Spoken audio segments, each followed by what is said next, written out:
Hello everybody, my name is Neha Sachdev and I am your English educator at Step Up Academy. I welcome all of you to attend this today's video, which is all about discussion of the last chapter from your main course reader book Flamingo, and the name of the title is Silk Road. अभी Silk Road क्या है, नाम से हमें कुछ समझ में आ रहा है Silk Road के बारे में. So exactly Silk Road है क्या, पहले मैं वो बताती हूँ और फिर इस चैप्टर के बारे में एक ब्रीफ सा इंट्रोडक्शन दूंगी and then we would start with today's video. So majorly Silk Road या फिर यहाँ पर हम सिल्क रूट भी बोल सकते हैं. सिल्क रूट क्यों बोला गया है? जब एंशिएंट टाइम में China was considered to be the major silk producer, तो सिल्क को जब यहाँ पे ट्रेड करने के लिए लाया जाता था ईस्ट इंडिया कंट्रीज में, तो जो ट्रेड होता था, जिस रूट से ट्रेडर्स आते थे सिल्क को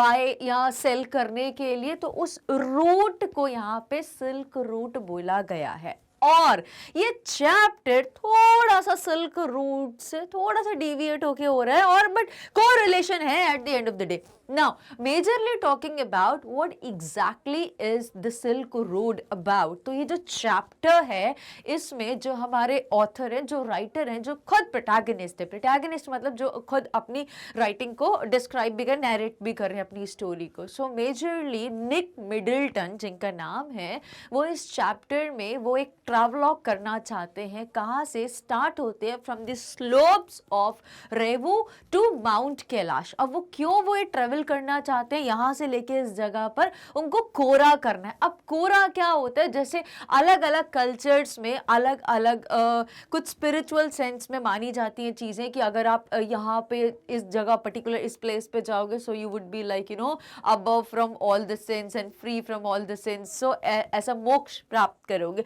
सिमिलरली हिंदूज में जैसे बोलते हैं चार धाम करना, अगर हम मुस्लिम कल्चर की बात करें, सो हज is considered to be the pilgrim place, और ऐसे ही अलग अलग होता है. तो similarly we are talking about, अब चाइना टिबेट की कुछ बात कर रहे हैं हम, तो टिबेटियंस का जो होली पिलग्रिम प्लेस है माउंट कैलाश, वहाँ पे कोरा करना is like taking round of that place. वहाँ पे राउंड करो. जनरली वो लोग कैसे राउंड लेते हैं?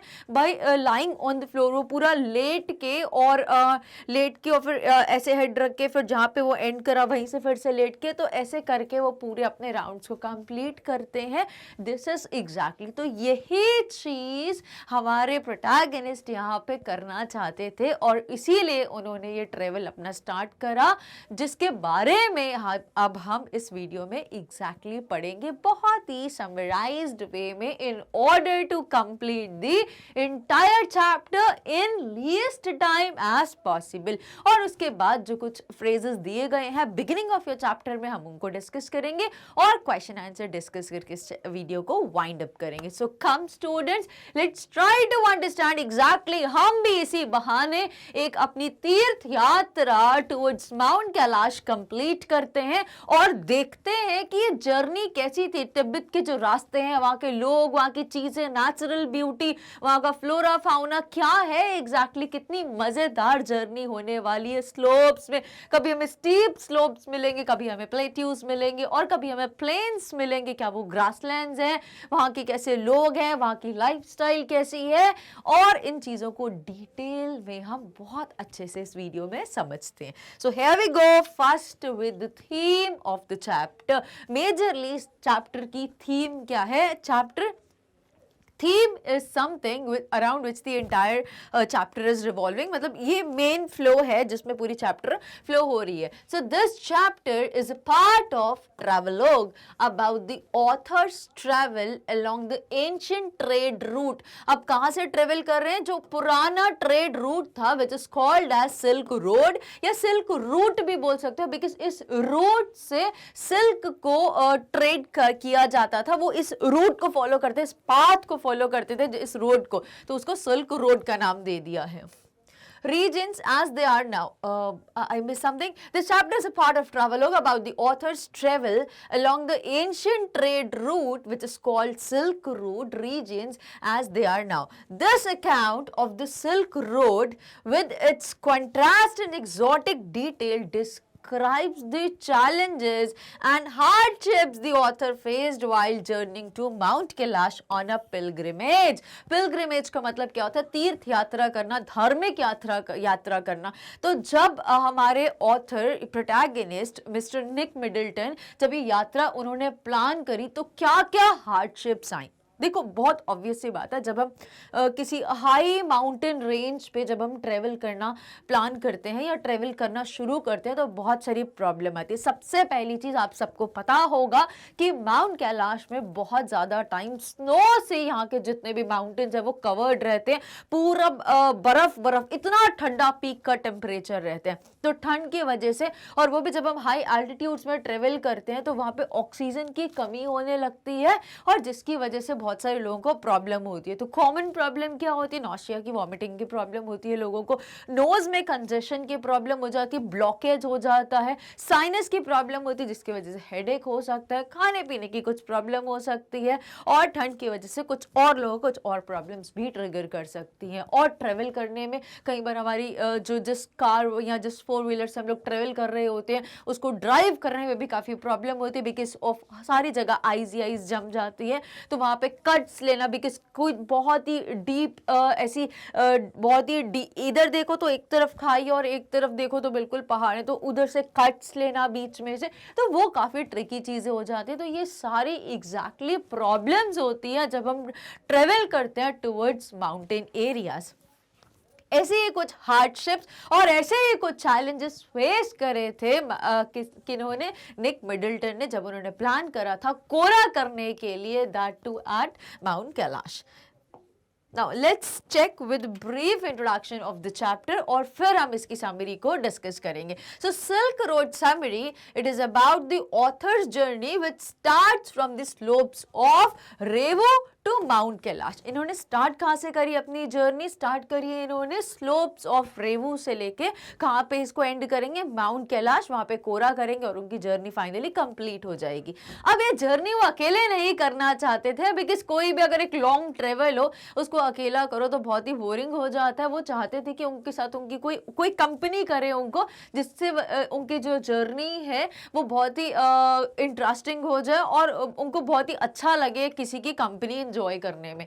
सो this was to complete the kora. अब ये क्या था? ये कोरा कंप्लीट करने के लिए उन्होंने ये जर्नी प्लान करी. Thus it gives us an account of the journey they experienced. Moreover, the main aim of the journey was religious mostly. जो मेजर एम था इस जर्नी का वो और कुछ नहीं था, it was mere religious purpose था कि उन्होंने बहुत सुना था एज अ बुद्धिस्ट प्रैक्टिस. वो चाहते थे कि यहाँ पे माउंट कैलाश में ऐसी क्या चीज़ है और कोरा करने के क्या बेनिफिट्स होते हैं. क्या एक्चुअली ये होता है कि हमारी सोल प्यूरिफाई हो जाती है, अबव ऑल सिंस हो जाती हैं. तो ये सारी चीज़ों को करने के लिए मात्र रिलीजियस पर्पस को ध्यान में रखते हुए स्पिरिचुअल सेक के लिए उन्होंने इस अपनी जर्नी को प्लान करा. अब वो ये जर्नी अकेले नहीं करना चाहते थे. सो उन्होंने यहाँ पर दे का यूज हुआ है, दे एक्सपीरियंस. तो दे कौन है? तो हमारे जो प्रोटैगनिस्ट, जो ऑथर या राइटर ऑफ द चैप्टर है जिनका नाम है निक मिडल्टन, उनको कंपनी दी किसने? 2 कैरेक्टर्स और है जिनके बारे में हम पढ़ेंगे, जो मैं अभी आपको यहाँ पे बता देती हूँ. So first is Tsetan. ये टी इसका साइलेंट है, it is pronounced as Tsetan. Tsetan कौन थे? उनके कैब ड्राइवर थे, या आप ऐसा बोल सकते, ये उनकी कार भी ड्राइव कर रहे थे और एक टूरिस्ट गाइड भी थे जिनको सारी जगहों के बारे में पता रहता है और दूसरों को वो हेल्प करते हैं वहाँ की जगहों के बारे में बताने के लिए और ट्रेवल को ईज और सेफ और कंफर्ट बनाने के लिए. और एक और थे डैनियल, जो इनके फ्रेंड थे, जो इनको अकम्पनी कर रहे थे. तो इनके फ्रेंड और वो टूरिस्ट गाइड और निक मिडल्टन ने पूरी जर्नी को एक साथ प्लान करा. बट क्या एंड तक ये तीनों पहुंच पाए थे? क्या बीच में किसने क्विट कर दिया? ये एग्जैक्टली अब हम पढ़ते हैं.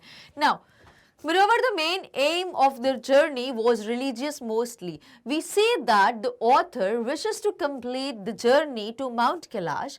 Thus, in order to embark on this pilgrimage journey, he chooses a tough one. Further, the author hires Seaton. किसको हायर करते हैं? सीटन को. and takes along Daniel. ये डैनियल कौन है? जो मैंने फर्स्ट पर्सन सीटन बताया था. सेकंड पर्सन जिसको लेके जाते हैं ये कौन है? डैनियल, जो इनके फ्रेंड है. So Daniel as an acquaintance to Caperon him to Darchin। कहाँ पे जगह पे गए उन्होंने? डार्चिन। डार्चिन एक रास्ते में एक जगह आती है, जब हम तिब्बत रूट को फॉलो करते हैं माउंट कैलाश पहुंचने के लिए, तो एक बीच में जगह आती है जिसका नाम है डार्चिन। Consequently, we learn about his journey and his experience through the Silk Road। और हमें इस चैप्टर को पढ़ने के बाद क्या पता चलेगा कि उनकी जर्नी कैसी रही और उनको क्या क्या एक्सपीरियंसेस हुए जब वो माउंट कैलाश मूव कर रहे थे या ट्रेवल कर रहे थे। He mentions how the people in hilly areas are rather sensitive। और बताते हैं वहाँ के जो लोग हैं वो कितने कंपैरेटिव बाकी जगह के लोगों से ज़्यादा वो कितने सेंसिटिव होते हैं, वहाँ की क्लाइमेटिक कंडीशन कैसी होती है, वहाँ के लोगों का लाइफस्टाइल कैसा होता है, इन सारी चीज़ों के बारे में बताएंगे जो उन्होंने पर्सनली एक्सपीरियंस करी या विटनेस करी। The author goes on to witness the beauty of Lake Mansarovar। और जब वो ट्रेवल कर रहे थे तो उन्होंने एक बहुत अच्छी चीज़ क्या देखी? लेक मानसरोवर इतना ब्यूटीफुल जो माना गया था, क्या वो इतना ब्यूटीफुल अभी भी था या फिर it was full of mess? तो उन्होंने उसको, जितनी भी उनको सीनिक ब्यूटी रास्ते को देखने में मिली, उन्होंने उन सब चीज़ों को अपनी नेकेड आई से विटनेस किया। And Darchen, so the author goes on to witness the beauty of Lake Mansarovar and Darchen. He faces a lot of difficulties but is able to complete his pilgrimage due to his undeterred faith. तो अब दो ये fact है कि उन्होंने बहुत सारी problems face करी, बहुत सारे चैलेंजेस आए, बहुत सारे हर्डल्स बने उनके। सबसे पहले तो उनकी हेल्थ एक बहुत बड़ा हर्डल बन गई थी उनके ट्रेवल को कंप्लीट करने के लिए। इसके साथ साथ क्लाइमेट, स्नो की वजह से, that was the second reason. फिर वहाँ के लोग, वहाँ की चीज़ें, ये सारी एक एक करके छोटी से बड़ी हर्डल्स बनती गई। कहीं ना कहीं किसी वे में सब चीज़ें इंटरप्ट करी थी उनको ट्रेवल को कंप्लीट होने में। But because of his undeterred faith, उनका जो हरा नहीं सकते, जिसको हम खत्म नहीं कर सकते, फेड नहीं कर सकते, ऐसा जो दृढ़ निश्चय था उनका, उसकी वजह से उन्होंने अपनी इस जर्नी को कंप्लीट करा और फाइनली वो माउंट कैलाश पे पहुंच गए और कोरा को परफॉर्म करा। Now, let's start reading with the summary of the chapter Silk Road. So, the protagonist, अब कौन है protagonist यहाँ पे? Nick Middleton. He wanted to go to Mount Kailash to complete the Kora। अब कोरा exactly जो मैं आपको समझा रही थी, तो आप देख सकते हो एक pilgrim place है, उसके अराउंड जब लोग सर्कल लेते हैं, जब सर्कल कैसे लेते हैं, तो इस तरीके से वो लेट कर पूरा सर्कल लेते हैं। So, he hired, किसको हायर करा उन्होंने? सीटन को, a tourist guide to drive him up to Mount Kailash as a farewell gift। लामो, अब यहाँ पे लामो कौन है जिसके बारे में चैप्टर में बहुत क्लियरली डिस्क्राइब नहीं किया, बट इतना पता चलता है आगे पढ़ के कि she might be a good friend of Nick Middleton। So as a farewell gift, Lamo gave him a long sleeved sheepskin coat। एक full sleeves का जो overcoat होते हैं ना बड़े बड़े, वो sheep की skin का बना। sheep में क्या wool होता है, वो काफ़ी गर्म होती है, हमारी बॉडी को गर्माहट देती है। और वो बिकॉज ऐसी आइस वाली, ऐसी स्नो वाली प्लेस पर ट्रेवल कर रहे थे, इतना पीक के ठंड में ट्रेवल कर रहे थे, उन्होंने सोचा like this would be very helpful, तो उन्होंने एज अ टोकन ये गिफ्ट करा, जस्ट टू बिड फेयरवेल देने के लिए या बाय बोलने के लिए ऐसा। So as a farewell gift Lhamo gave him a long sleeved sheep skin coat. He took Daniel, his friend, as his companion till Darchan। अब उन्होंने अपने फ्रेंड डैनियल को कहाँ तक लिया? वो कंप्लीट माउंट कैलाश तक कोरा, क्योंकि उनके फ्रेंड कोरा नहीं करना चाहते थे, तो उन्होंने डैनियल ने निक मिडल्टन को कहाँ तक कंपनी करा? Only till Darchen. वो पूरे एंड तक उनके साथ में नहीं थे। और हमें थोड़ी देर बाद पता चलेगा कि ये जो टूरिस्ट गाइड थे, उन्होंने जो हायर करा था सीटन को, वो भी उनके साथ एंड तक नहीं पहुंच पाए। और फाइनली फोर्थ कैरेक्टर आ गए, नोरगू, जिन्होंने उनको हेल्प करी एंड वाले टाइम में और जिन्होंने कोरा कंप्लीट करने में उनको सपोर्ट भी किया। So what is kora exactly, इसको हम डेफिनेशन के थ्रू अच्छे समझ लेते हैं। So kora, it is performed by the practitioners making circumambulation around a sacred site, sacred, एक holy place or object, typically as a constituent part of pilgrimage, ceremony, celebration or as a ritual। तो जब हम परिक्रमा करते हैं, हिंदी में जिसे हम बोलते हैं कि किसी जैसे मंदिर के आसपास हम परिक्रमा करते हैं, हम गुरुद्वारे में जाते हैं तो भी हम ऐसे करते हैं। तो ये राउंड्स लेना इज एग्जैक्टली परिक्रमा करना। तो जब हम किसी होली प्लेस के उसको लाइक सुप्रीम पावर मान के जब हम उसके आसपास राउंड्स लेते हैं तो उसको ही यहाँ पर कोरा बोला गया है। और ऑथर को इसी चीज को कंप्लीट करना था। Now heading further, When they started the journey, Seaton took a shortcut. अब सीटन ने यहाँ पे क्या बोला कि हम एक शॉर्टकट लेते हैं जिससे कि हम काफ़ी सारा टाइम सेव कर सकते हैं, हमारी एनर्जी और मनी भी बचेगी, और हमने ये शॉर्टकट को लिया। तो सीटन बिकॉज वो टूरिस्ट गाइड थे, उनको काफ़ी पता था कि हम यहाँ से कट्स ले सकते हैं, ये रास्ता थोड़ा छोटा पड़ेगा, इस तरीके से हम जल्दी वहाँ पर पहुँच जाएंगे, क्योंकि बिकॉज वो टूरिस्ट गाइड थे तो उनको ये था कि मैं एक को फ्री करूँगा तो मैं और टूरिस्ट को भी दिखा सकता हूँ दूसरी जगह। So in this way he would make more money. So when they started the journey, Seaton took a shortcut to the southwest, which was a direct route to Mount Kailash. तो उन्होंने एक शॉर्टकट लिया, कहाँ से? South west से लिया, जो एक डायरेक्ट रूट था कहाँ के लिए? माउंट कैलाश को। वो डायरेक्ट रोड माउंट कैलाश की तरफ जाती थी। They had to cross high mountain passes. अब उनको क्या क्रॉस करना पड़ा रास्ते? देखो वैसा प्लेन्स तो बिल्कुल नहीं थे, बिकॉज हम बात कर रहे हैं माउंट कैलाश, माउंटेन कैलाश की बात करें, वो हाईएस्ट पीक्स में से आती है, ये बहुत बड़े बड़े पीक माउंटेन्स है यहाँ पे। तो जब वो ट्रेवल कर, ऐसा तो नहीं कि पूरा रोड्स प्लेन रोड होंगी, प्लेन सरफेस होगा और फिर एक उनको बहुत बड़ा हिल या माउंटेन मिलेगा। तो it was not like that, पूरा हिली एरिया था जिसमें उनको ट्रेवल करना था, और जो बहुत बड़ा एक चैलेंज था उनके लिए।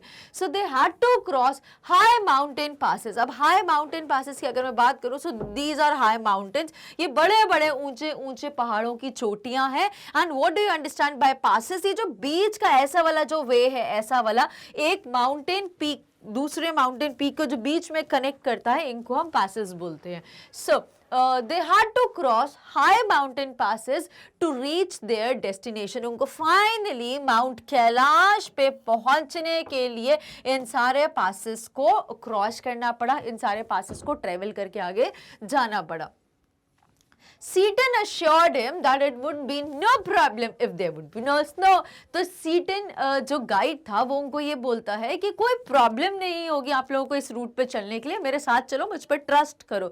बट जब वो उनसे पूछते हैं कि निक मिडल्टन कि वहाँ पर स्नो तो नहीं होगी, तो वो बोलते हैं ये तो मुझे नहीं पता, ये तो आपको चल के पता चलेगा कि वहाँ पर स्नो है कि नहीं, और अगर स्नो नहीं होगी तो ये जर्नी, ये जो रास्ता है, this is the best one. तो यू नेवर नो कि कब स्नो हो जाए, कब क्लियर हो जाए, तो इसीलिए he was also bit uncertain about the thing. तो इसीलिए बोलते teacher सीटन assured him that it would be no problem if there would be no snow. और जब तक अगर स्नोफॉल वहां पर नहीं होती, वहां पर अगर कोई स्नो नहीं है, तो ये रास्ता is best one two opt. They crossed through few gazelles, a herd of wild asses and shepherds tending the flocks. अब वहां पे उन्होंने किस किस चीज को, अब वहां पे हमें क्या पता चल रहा है, वहां के जो लिविंग क्रिएचर्स थे, वहां के जो जीव जंतु थे वो कैसे कैसे थे। बिकॉज जब भी हम हिली एरियाज में जाते हैं, आपने कभी जम्मू या कश्मीर की तरफ अगर ट्रेवल करा होगा उस साइड पे, तो आपने देखा होगा बहुत शीप्स वगैरह काफी झुंड में उनके हर्ड्स देखने को मिलते हैं। अब क्यों? लॉजिकल रीजन है कि शीप हमें वुल देती है, और वो पहाड़ी एरिया में जहाँ पे ठंड होती है, इनकी बॉडी को नेचुरली ऐसा डिजाइन किया गया है कि ये प्रोटेक्ट कर सकते हैं against the such peak climatic conditions. तो ये वहां पे देखने को मिलते हैं ऐसे जानवर। अब पहला क्या बोला? Few gazelles. अब गैजल्स क्या है? A small slender antelope that typically has curved horns and a fawn coloured coat with white underparts. अब ये जैसा आप देख सकते हैं, जैसे हम हिरन देखते हैं ना, डियर सॉर्ट ऑफ, उसी के जैसा थोड़ा मिलता जुलता जानवर है जिसका नाम है गैजल। अब इनके जो हॉर्न्स होते हैं वो थोड़े से कर्व होते हैं ना, और इनका फॉन शेड का कलर होता है, और जो अंडर पार्ट होता है वो लाइट कलर का होता है या वाइट कलर का होता है। सो दे क्रॉस्ड थ्रू फ्यू, इनको ये वाले गैजल्स इस टाइप के जानवर बहुत देखने को मिला। A herd of wild asses. Asses किसको? ना तो वो मतलब प्रॉपर हॉर्स और डंकी के जो हॉर्स और डोंकी के बीच की जो कैटेगरी होती है उसको यहाँ पे एसेस बोला गया है। तो वो भी हर्ड ऑफ वाइल्ड एसेस देखने को मिला, मतलब झुंड झुंड में उनको ये वाले एसेस देखने को मिले। And shepherd. शेफर्ड किसको बोला जाता है? Lord Jesus was shepherd. Yes, shepherd is चरवाहा जो अपनी अपनी बकरियों को, गाय भैंसों को जो घास चरवाने के लिए घूमते हैं उनको शेफर्ड बोला जाता है। तो shepherds tending the flocks, tending करना होता है उनको चरवाने के लिए। Let's see the meaning, regularly और frequently behave in a particular way और हैव अ सर्टेन कैरेक्टरिस्टिक। तो शेफर्ड्स क्या करते थे, अपने फ्लॉक्स को झुंड में, जो उनके पास भेड़ बकरियां गायें वगैरह, गाय भैंस तो वहाँ नहीं होते थे, भेड़ और बकरियां ही होते थे, गोट्स और शीप्स होते थे वहाँ पर। तो उनको जब ग्रेजिंग के लिए ले जाते थे तो ये शेफर्ड्स वहाँ पे उनको बहुत देखने को मिले, गेजल्स देखने को मिले और हर्ड ऑफ, झुंड में ग्रुप, बड़े बड़े ग्रुप किसके, हर्ड ऑफ वाइल्ड एसेस देखने को मिले।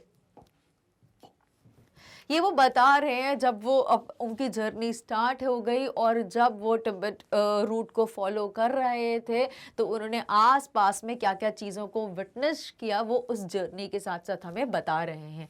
When they reached the hill, they passed dark tents which were home for nomads. अब जब वो इस हिल पे पहुंच गए तो उन्होंने क्या देखा, they passed dark tents। अब रास्ते में क्या था, जैसे अपन MP एरिया की बात करें तो यहाँ पर नॉर्मली हम जिसको हटमेट्स बोलते हैं, झुग्गी झोपड़ी बोलते हैं, जो कच्चे मकान होते हैं, लेकिन वहाँ पर क्या थे, वो डार्क टेंट्स, वो तंबू ऐसे लगा के उस पर टेंट्स बनाते थे so as to protect from the weather.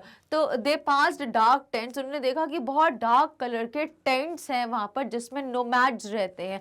Nomads क्या होता है, नोमैड्स को हिंदी में बंजारे बोलते हैं। वो लोग हु ट्रेवल और who move from one place to another in sake of food, cloth, shelter और सोर्स ऑफ अर्निंग। तो उस पर्पस के लिए एक जगह से दूसरी जगह मूव करते रहते हैं, ट्रेवल करते रहते हैं, इनको हम नोमैड्स बोलते हैं। So when they reached the hill they passed dark tents which were home for, और ये डार्क टेंट्स में कौन रहता था, ये नोमैड्स रहते थे डार्क टेंट्स में। He saw a Tibetan mastiff standing outside the tent as a guard, और उन्होंने एक यूनिक चीज बहुत बार नोटिस करी, वो ये था कि जितने भी टेंट्स थे जहाँ पे नोमैड लोग रहते थे उनकी जो झुग्गी जैसी थी, मतलब टेंट लाइक एक मोटा सा फैब्रिक होता है क्लोथ का जिसकी वजह से ठंड रुक जाती है थोड़ी सी, तो उन टेंट्स में नोमैड्स रहते थे। बट एक यूनिक चीज ये थी कि उनके टेंट्स के बाहर as a security guard Tibetan mastiff रहते हैं। मैसिव एक बहुत ही बीस्ट स्पीशीज होती है, बहुत ही जाइंट स्पीशीज होती है डॉग की,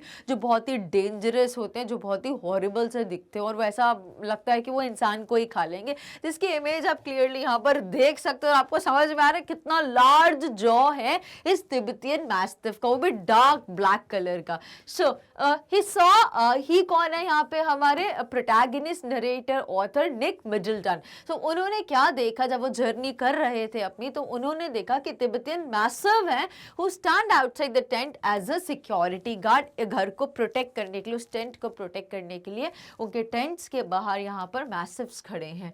These massives ran after his car as he reached near the tents. These dogs had large jaws. और जब वो वहां से उनकी कार, जब उनके टेंट्स के सामने से कार निकल रही थी तो इन मैसिव्स ने उनको काफी दूर तक फॉलो भी करा, कि जब ऐसा होता है ना कि कोई अननोन या स्ट्रेंजर आता है उस एरिया में जहाँ पे ये डॉग्स रहते हैं तो वो उनको बाग करते हैं और उन पे अटैक करने की कोशिश करते हैं। अब वो क्योंकि कार में थे तो उनकी कार को काफी दूर तक उन्होंने फॉलो किया, तब तक फॉलो किया जब तक वो उनके एरिया से बाहर ना चली गई थी कार।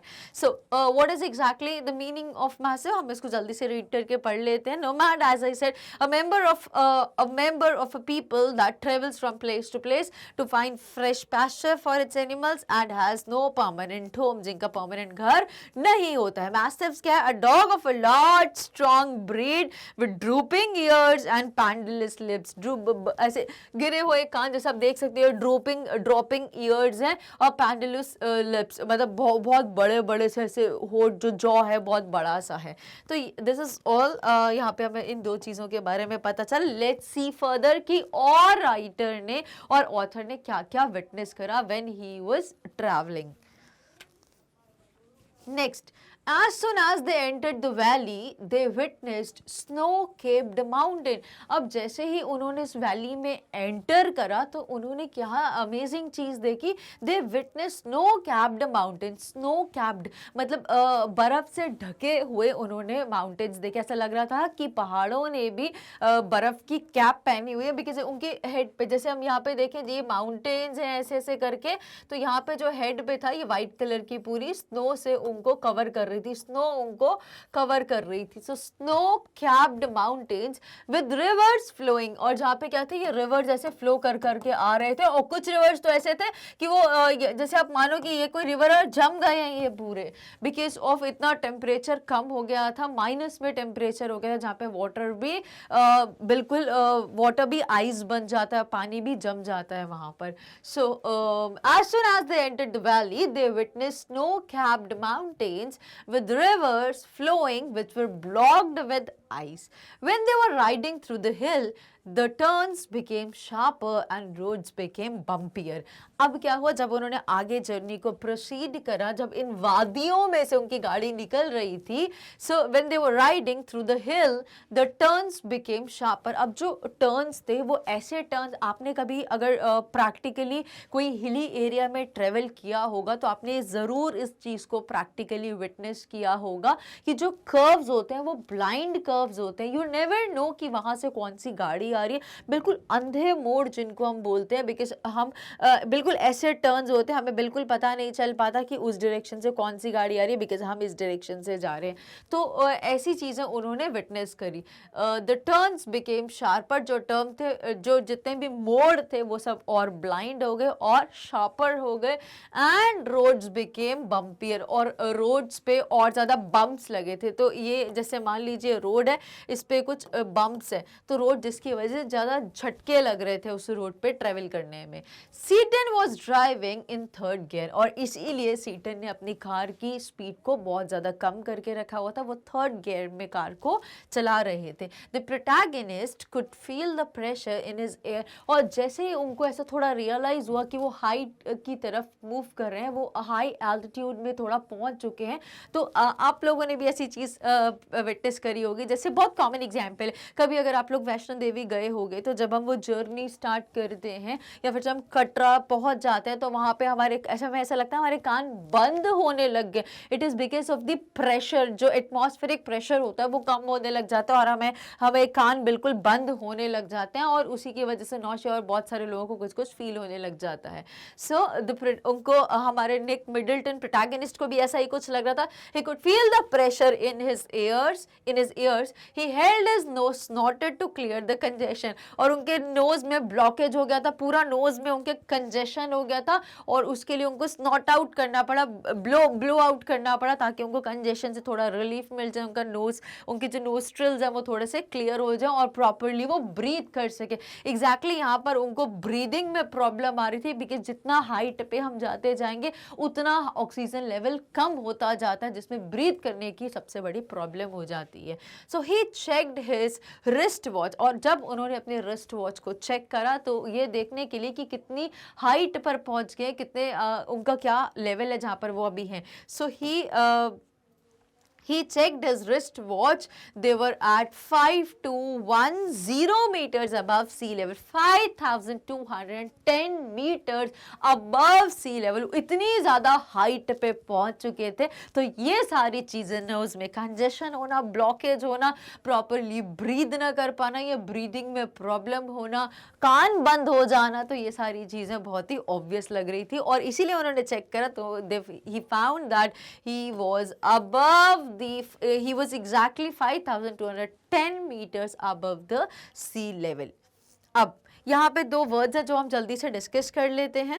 प्रोटैगनिस्ट, तो प्रोटैगनिस्ट क्या होता है? The leading character, one of the major characters in a play, film या नॉवल. तो यहाँ पे प्रोटैगनिस्ट कौन है? निक मिडल्टन, जो हम पहले भी डिस्कस. नॉट करना, so make a sudden explosive sound through one's nose, especially to express indignation और डेरिजन. तो ये जब हमें नोज में बहुत ज़्यादा कंजेशन हो जाता, ब्लॉकेज हो जाता, तो ऐसा जो हम करते हैं ना, जैसे हॉर्स स्नॉटिंग करता है, तो वैसा वाला निक मिडल्टन ने किया, सो दैट कि कंजेशन थोड़ा सा कम हो जाए और उनके नोज में जो ब्लॉकेज है वो खत्म हो जाए, प्रॉपरली वो ब्रीथ कर सके, बिकॉज उनको ब्रीथ करने में बहुत प्रॉब्लम हो रही थी। लेट्स सी फर्दर और क्या क्या चैलेंजेस फेस करे हैं मिस्टर निक मिडलटन ने। So they reach there first hurdle which was a road which was filled with snow. तो उनका जो पहला हर्डल था, जो सबसे बड़ा चैलेंज था, फाइनली वो वहां पर पहुंचे। They reach there first hurdle which was a road filled with snow, और वो रोड थी पूरी स्नो से भरी हुई थी। सो अब वहां पे उनका मेजर चैलेंज होने वाला था। So Tsetan threw dirt on the snow and drove carefully on that road. और सीटन ने क्या करा, ही थ्रो डर्ट, बिकॉज यहाँ पर एग्जैक्टली क्या, बिकॉज दिस इज सामने तो हमने कुछ पार्ट को स्किप करा which was not that much desired और वॉन्टेड।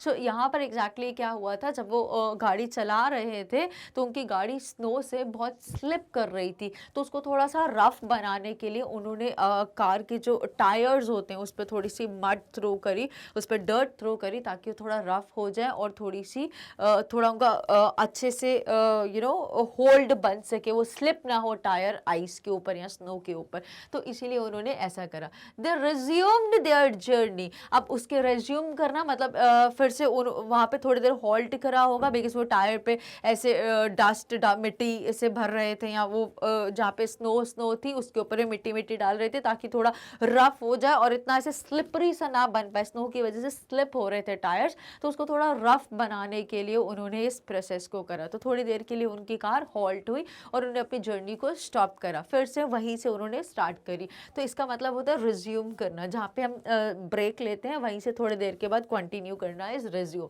तो दे रिज्यूम्ड देयर जर्नी, फिर उन्होंने वहीं से अपनी जर्नी को की शुरुआत को फिर से कंटिन्यू करा, शुरू करा। The protagonist felt his head was hurting, और अब प्रोटैगनिस्ट को ऐसा लग रहा था कि उनका जो हेड है इट वाज हर्टिंग, उसमें वो बहुत भारी हो रहा था। उनके सर में ऐसा लग रहा था कि कोई उनको मार रहा है, कोई उन पे ऐसे हैमर से हिट कर रहा है, वो हर्टिंग पेन हो रहा था कि कोई हैमरिंग कर रहा है उनके सिर पे। He took a few sips of water from his water bottle। अब उन्होंने अपने बॉडी को, अपने माइंड को, अपने सोल को रिलैक्स करने के लिए कुछ वाटर के सिप्स ले, बिकॉज इट इज कंसिडर्ड कि जब आप हाई एरिया की तरफ जाते हो, ज़्यादा हाइट पे आप पहुंच जाते हो, तो sipping water is considered to be very good, because आपका ब्लड प्रेशर नॉर्मल रहता है और प्रॉपरली आप ब्रीथ कर सकते हो। तो उन्होंने कुछ सिप्स वाटर के लिए from his water bottle. They were still climbing up the हिल, और अभी भी खत्म नहीं हुई थी उनकी जर्नी, अभी और हाइट पे उनको पहुंचना था, बिकॉज माउंट कैलाश की जो हाइट है वो काफ़ी ऊपर थी, तो अभी और उनको हिल को क्लाइंब करके ऊपर जाना था। Now, what was resumed exactly? Begin again or continue after a pause or interruption. This is all about the meaning of the word resumed. Heading next. They reached at 5,515. अभी हमने कितना देखा था, अभी किस हाइट पे थे जब अभी निक मिडलटन ने चेक किया था, तो अभी थे 5,210, तो 5210 मीटर्स अबव थे सी लेवल। अब और हाइट ट्रेवल कर ली, अप्रॉक्स 300 मीटर्स और हाइट पे पहुंच गए हैं वो। तो अब उनकी जो एग्जैक्टली जो हाइट पर है, जिस लेवल पर है, वो है 5,515 meters above sea level. They stopped again and this time the fuel tank hissed. और अब फिर से एक बार अभी उन्होंने वो यहाँ पर रुके थे, अब एक बार उनको फिर से मजबूरी, वो रुकना चाहते नहीं थे बट रुकना पड़ा, बिकॉज इस बार क्या हुआ, उनका जो फ्यूल टैंक था that hissed when Seaton unscrewed the top. अब हिस्ड का एक साउंड होता है, हिस वाला sound, so make a sharp sibilant sound as of the letters. तो अब जो फ्यूल टैंक था उसमें ऐसी करके आवाज़ आने लगी, हो सकता है टेम्परेचर की वजह से ऐसा हुआ होगा रीज़न। तो जो फ्यूल टैंक था उस पर करके आवाज़ आने लगी, जिसकी वजह से उनको गाड़ी को तुरंत रोकना पड़ा। So when Tsetan unscrewed the top, और जब सीटन ने उसके टॉप को खोलने की कोशिश करी, so as the petrol was expanding, और तब क्या होता है, पेट्रोल एक्सपैंड हो रहा था, बिकॉज टेम्परेचर, जो एटमॉस्फेरिक प्रेशर था वो बहुत कम हो रहा था, टेम्परेचर माइनस में था, एटमॉस्फेरिक प्रेशर बहुत लो हो रहा था, और उसकी वजह से उनका जो फ्यूल टैंक था वो एक्सपैंड हो रहा था, जो पेट्रोल था वो एग्जैक्टली एक्सपैंड होने लग गया। तो Tsetan told them not to smoke around, क्योंकि उसमें से धुआं निकलने लग गया था। तो सीटन ने उन सबको वार्न कर दिया कि कोई यहाँ पर स्मोक मत करना, अगर स्मोक करोगे तो चांसेस है कि हमारी जो कार है बहुत जल्दी फायर को कैच करे, तुम लोग सब यहाँ से दूर हो जाओ, यहाँ पे कोई स्मोक नहीं करेगा। Now, soon in the afternoon around 2 o'clock, और उसी दोपहर के 2 बजे की बात है, they stopped for lunch, और उनको बहुत भूख लग गई थी अब, और वो लंच करने के लिए रुक गए। The protagonist headache was gone by now, और निक मिडल्टन का जो सिर में जो दुख रहा था, वो हैमरिंग जैसा हो रहा था, वो भी अब काफ़ी उनको रिलीफ मिल गई, क्योंकि अब उनको हो सकता है भूख लग रही होगी, और वो प्रेशर भी थोड़ा सा, वो लोग शांत होकर बैठ गए हैं, अच्छे से उन्होंने खाया, तो का हेडेक भी काफ़ी ठीक हो गया है। वह लेट आफ्टरनून, और सवेर अप्रॉक्स 4 बजे की बात है, 3:30-4 बजे के बाद उन्होंने क्या करा, they reached a small town called होर। अब वो कहाँ पहुंच गए, एक छोटे से टाउन जो है जिसका नाम है होर, वो यहाँ पर पहुंच गए। They reach the east west highway again, और अब वो कहाँ पर पहुंच गए, ईस्ट वेस्ट हाईवे पर पहुंच गए। It was the old route from Lhasa. अब ये कौन से रूट से वो आ गए हैं, ओल्ड रूट जो था लासा का। लासा क्या है, कैपिटल ऑफ तिब्बत। तो कैपिटल ऑफ तिब्बत जो है लासा, उसका एक पुराना कोई रूट था, वहां से वो निकल रहे थे टुवर्ड्स ईस्ट वेस्ट, जहां पे उनको एक जगह मिली, दैट इज होर। नाउ यहाँ से क्रॉस करते हुए कहाँ जा रहे थे, टू कश्मीर की तरफ जा रहे थे। Daniel got off the car and took a lift to Lhasa, और डैनियल ने क्या करा, वो तो अब इतने में ही थक गए और बोलते yes I give up now, अब मुझसे और नहीं हो पाएगा, अब मैं इस जर्नी को और कंटिन्यू नहीं कर सकता। तो उन्होंने वहीं पे गिव अप कर दिया, वहीं पे रुकते हैं, और वहीं पे वो वापस आ जाते हैं टूवर्ड्स डार्चन, जहाँ से वो स्टार्ट करा था उन्होंने। So Daniel got off the car, और डैनियल कार से उतरते हैं और किसी लिफ्ट मांगते हैं। लिफ्ट कहाँ तक, उनको लासा तक पहुंचा दे, फिर वहां से वो डार्चन वापस चले जाएंगे। Their car had a few punctures which worried Tsetan. अब क्योंकि डैनियल भी चले गए, अब कार में सिर्फ 2 लोग बचे हैं, एक खुद हमारे प्रोटैगनिस्ट निक मिडल्टन, और दूसरे जो कार को ड्राइव कर रहे हैं, दैट इज सीटन। तो अब उनके अब क्या मेजर एक और जो बहुत बड़ा उनके साथ अब जो चैलेंज आया, वो ये था, their car had flat tyre. अब उनकी कार में कुछ पंचर्स थे विच वायरड सीटन। अब सीटन को बहुत प्रॉब्लम, अब सीटन को थोड़ा डर लगने लग गया, थोड़ा सा अनकंफर्टेबल फील होने लग गया कि अब कैसे मैनेज होगा, अब हमारी कार में तो काफ़ी सारे पंचर्स हो गए। He got them fixed and the protagonist waited at local cafe of Hor. अब जब तक उन्होंने कहा कि सीटन तुम कार के टायर को बनवा के आ जाओ, इसके में जितने भी पंक्चर्स हैं उनको फिक्स करवा के आ जाओ, तब तक मैं सामने ही यहाँ पर पास में ही एक कैफ़े है होर जगह में, वहीं पर एक कैफ़े है, और वहाँ पर मैं चाय कॉफ़ी सिप करता हूँ, तब तक तुम इस टायर को ठीक करवा के आ जाओ। So their car had few punctures which worried Tsetan. He got them fixed and the protagonist waited at a local cafe of Hor while having a glass of tea. He found Hor a miserable place, और उनको होर बहुत ही ज़्यादा miserable place लगी, बिल्कुल clean नहीं थी, dirt dust, कोई ग्रीन वेजिटेशन नहीं थी वहाँ पर, तो उनको वो जगह बहुत ही मिजरेबल लग रही थी। After a while Tsetan reach to him and they resume their journey again, और थोड़ी ही देर बाद, जब तक उन्होंने चाय फिनिश करी, और उसके थोड़ी देर बाद सीटन ने उनको अप्रोच करा कि कार ठीक हो गई, जितने भी टायर में पंक्चर्स थे मैंने उन सबको फिक्स करवा लिया, अब हम अपनी फिर से जर्नी को रिज्यूम कर सकते हैं। और उन्होंने वहाँ से अपनी जगह, वहाँ से अपनी जर्नी रिज्यूम करी, और फाइनली ऐसा कुछ बोलते हैं जो कंप्लीट चैप्टर में हम इसको पढ़ेंगे, वहाँ से ही बोलते हैं कि finally got relieved from escaping from this place. तो उनको बहुत राहत की सांस मिली कि फाइनली मैं इतनी गंदी, इतनी मिजरेबल सी जगह से बाहर निकल के आ गए, तो उनको बहुत शांति मिलती है कि हम अपनी जर्नी को रिज्यूम करने लगते हैं फिर वो। Now at night around 10:30 p.m. they stopped at a guest house in Darchin to spend the night. और around night की बात है, एट नाइट अराउंड 10:30 p.m. रात को कुछ 10:30 बजे के लगभग वो कहाँ पे स्टॉप हुए, एट अ गेस्ट हाउस जो कहाँ पे था, दार्चन में था, to spend the night. The protagonist got ill, और यहाँ पर उन्होंने सोचा कि अब रात बहुत हो रही है, तो रात को ट्रेवल करना ऐसे माउंटेन एरियाज में it's not considered to be safe, तो उन्होंने नाइट में हॉल्ट करने का सोचा, और प्रोटैगनिस्ट की तबीयत वहाँ पे काफ़ी ख़राब हो गई। He got ill and suffered from nose congestion, और उनके नोज़ में भी ब्लॉकेज हो गई, जिसकी वजह से उनकी प्रॉब्लम और बढ़ गई, उनको ब्रीथ करने में भी काफ़ी प्रॉब्लम हो रही थी। Due to the change in altitude and cold weather, जो हाइट में जो चेंज, जो इतनी हाइट पर आ गए वो, और इतना ठंडा मौसम था कि इन दोनों चीज़ों की वजह से उनकी तबीयत काफ़ी ख़राब हो गई। He stayed awake all night, और पूरी रात वो 1 मिनट के लिए भी सो नहीं पाए। नेक्स्ट मॉर्निंग, और very immediate next morning, Tsetan took him to Tibetan medical college very consult Tibetan doctor, और वेरी नेक्स्ट मॉर्निंग वो एक वहीं के तिब्बतियन जो हॉस्पिटल था, मेडिकल कॉलेज था, वहाँ पे उनको लेके जाते हैं, वहाँ पे तिब्बतियन डॉक्टर को कंसल्ट करने के लिए, जिन्होंने उनको क्या दिया, who gave him a 5-day course medicine in a brown envelope. एक ब्राउन कलर का एनवेलप था, उसमें उन्होंने 5 दिन की वो पूरा मेडिसिन का कोर्स दिया कि आपको 5 दिन तक ऐसे ऐसे करके इस दवाई को खाना है, and then you will be okay. After taking a full day of medicine, the protagonist, that is Nick Middleton, was feeling good, और उन्हें एक ही दिन की कंप्लीट कोर्स को लिया, मतलब सुबह दोपहर शाम रात, जब भी उनको बोली पूरे दिन का, जैसे ही उनका एक दिन का कोर्स कंप्लीट हुआ, एक दिन का 5 दिनों में से, so he was feeling very good. Nick Middleton को बहुत अच्छा लगने लग गया वो एक ही दिन का कंप्लीट डोज लेने के बाद।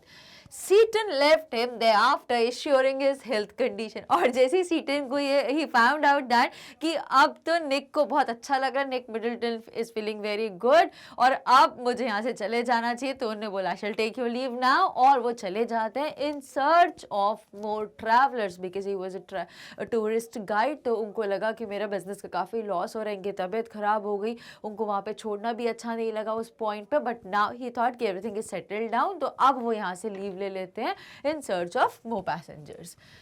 The protagonist was staying at Darchen, और अभी कहाँ पे, ये मिड में है, अभी ये माउंट कैलाश एग्जैक्टली नहीं पहुंचे, कहाँ पर है अभी, डार्चन में है, वहीं पर हॉल्ट लिया था, रात को यहीं पर स्टे किया था, और अभी ये यहीं पर है।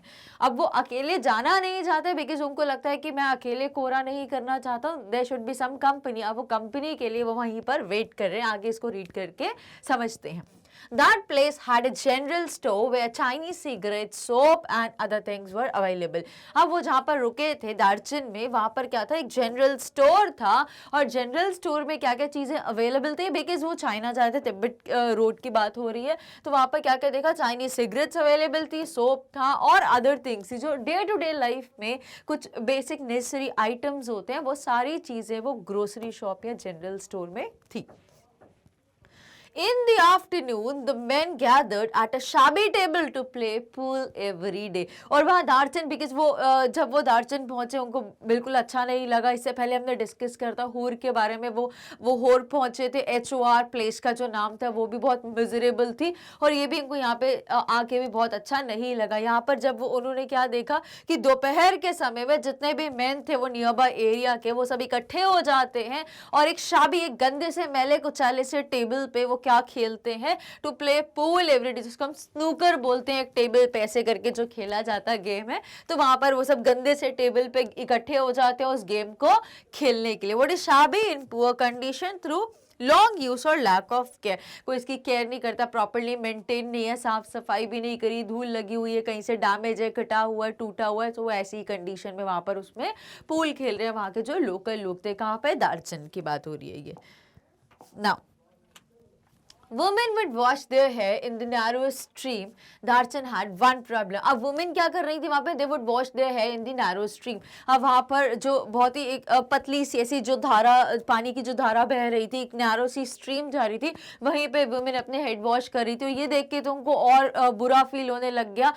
निक मिडल्टन को लगता है कि ऐसी गंदी सी जगह में मैं आ गया हूँ, बट उनने जब इमेजिन करा था या उन्होंने पढ़ा था इस जगह के बारे में, जिसकी वजह से वो प्रोवोक हो जाते हैं कि मुझे जाना है माउंट कैलाश और मुझे कोरा कंप्लीट करना है, और दूसरी चीज़ की जो नेचुरल ब्यूटी है, जो वहाँ का लाइफस्टाइल है, जो लोग हैं वहाँ के, मैं उन सब चीज़ों को देखना समझना चाहता हूँ। तो ये सब जब उन्होंने पढ़ा था इन सब के बारे में तो he was very much fascinated, but जब एक्चुअली उन्होंने देखा so it was just contrary to the reality, मतलब जो उन्होंने सोचा और जो रियलिटी उन्होंने फेस करा वो बिल्कुल ही कॉन्ट्रास्टिंग था। तो ये चीज़ें देख के उनको बिल्कुल भी अच्छा नहीं लगा, उनको बहुत बुरी फीलिंग आती है यहाँ से।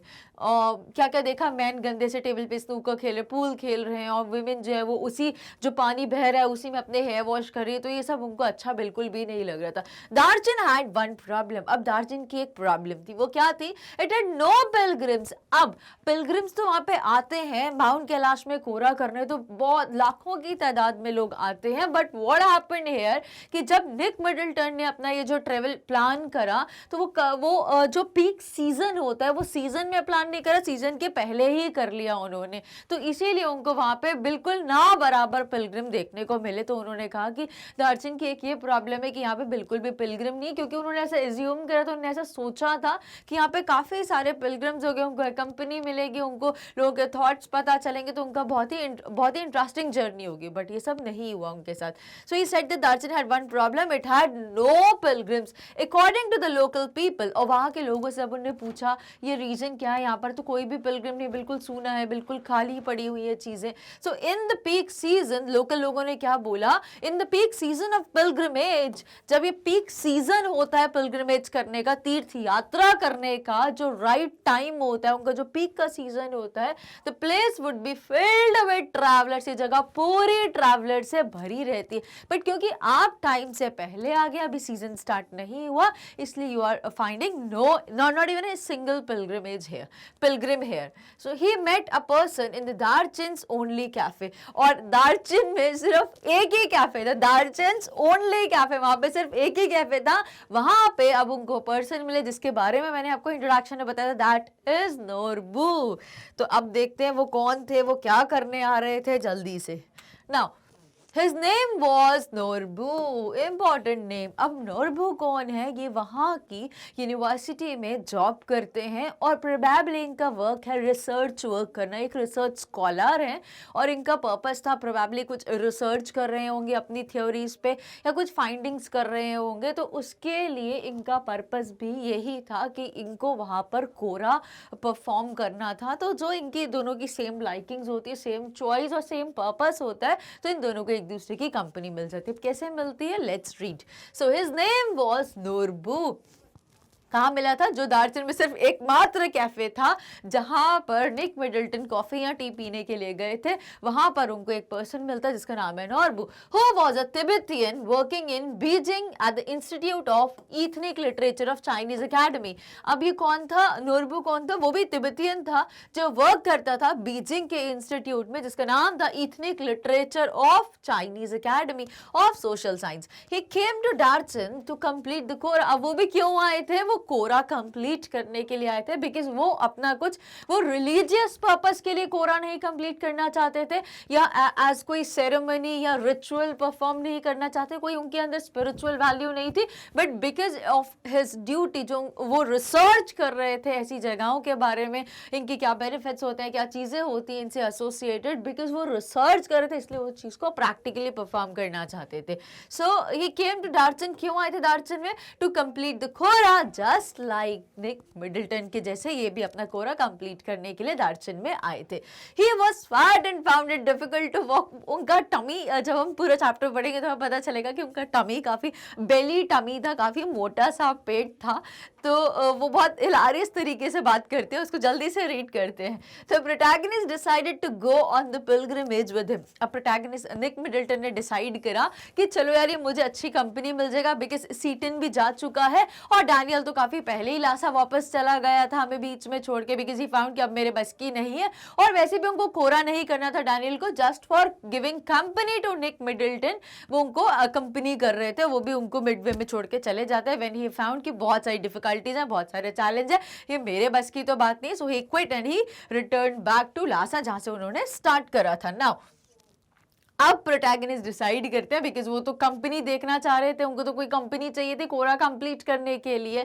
तो प्रोटैगनिस्ट डिसाइड करते हैं कि अब मैं इस पिलग्रिमेज में इस पर्सन के साथ जाऊंगा, दैट इज नोरबो के साथ अपना पिलग्रिमेज, अपनी पूरी जो तीर्थ यात्रा है मैं नोरबो के साथ अब कंप्लीट करूंगा, अपना पूरा कोरा में अब इसके साथ परफॉर्म करूंगा। They hired yaks to carry their luggage. अब यहाँ पे याक्स क्यों मेंशन है, बिकॉज आपने कभी सुना भी होगा या फिर आपने मूवी भी देखी होगी, तो मूवीज में अगर देखा होगा कि जब हिली एरिया में जो ट्रेवल करते हैं वहाँ पे बहुत परफेक्टली याक, जहाँ पे बहुत ठंड होती है, जहाँ पे बहुत हिली, बहुत ही ऊबड़ खाबड़ वाला रास्ता होता है, वहाँ पे याक्स बहुत एफिशिएंट तरीके से मूव कर सकते हैं। एक रीजन क्या होता है, याक की बॉडी पे बहुत सारी फर होती है तो उनको वो कोल्ड वेदर से प्रोटेक्ट करती है, और दूसरा ये वहीं पे रहने वाले एनिमल्स हैं तो बहुत ईजिली मिल जाते हैं वहाँ पर।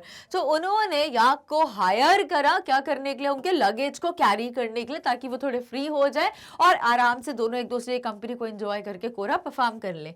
Norbu finally said it's not possible for him while he collapsed across the table and laughed hilariously. हम नोरबू बोलते हैं भाई मेरे से तो ये नहीं हो पाएगा, हमसे ना हो पाएगा भाई। क्यों ऐसे बोला, बिकॉज उनका पेट बहुत मोटा था, और जब जैसा हमने प्रीवियस स्लाइड में देखा था कि जो लोग कोरा परफॉर्म करते हैं, कुछ लोग उनमें से ऐसे होते हैं कि कोरा को लेट के परफॉर्म करते हैं, लाइक पूरा पहले लेट जाते हैं, फिर उठते हैं, फिर जिस स्टॉप पे उनका हेड था वहाँ पे उनके फीट आते हैं, फिर ऐसे ऐसे करके ये एक एक स्टेप करके लेट लेट कर पूरा कोरा परफॉर्म करते हैं।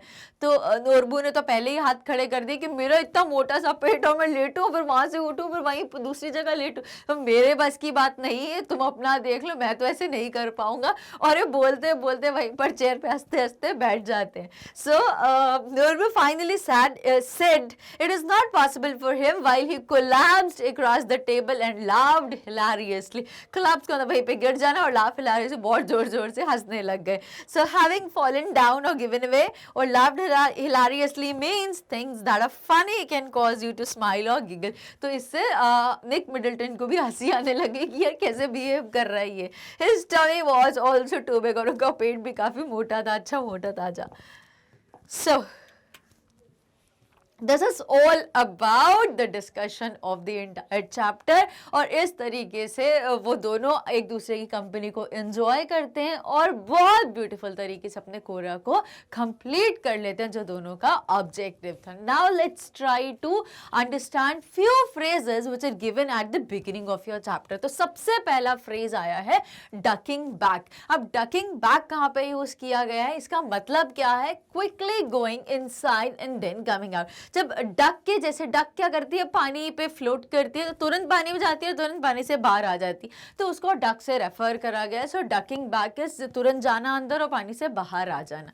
Next is manoeuvres, military exercises involving a large number of soldier ship etcetera. ये मिलिट्री एक प्रैक्टिस होती है जहाँ पे एक जैसे वो जैसे मार्च पास्ट करते, एक साथ हाथ जाते हैं, एक साथ उनके फीट्स जाते हैं, एक बिल्कुल एक एंगल पे, एक हाइट पे, बिल्कुल बहुत यूनिफॉर्मिटी के साथ वो जब कोई एक्टिविटी परफॉर्म करते हैं तो उसको मैन्यूवर्स बोला गया। So military exercises involving a large number of soldier या ships etcetera. Next is billowed, so filled with the air and swelled out. So billowed का मतलब क्या होता है, कोई चीज जैसे बलून जैसे पूरा भर जाता है हवा की वजह से, it is same like that, filled with air and swelled out.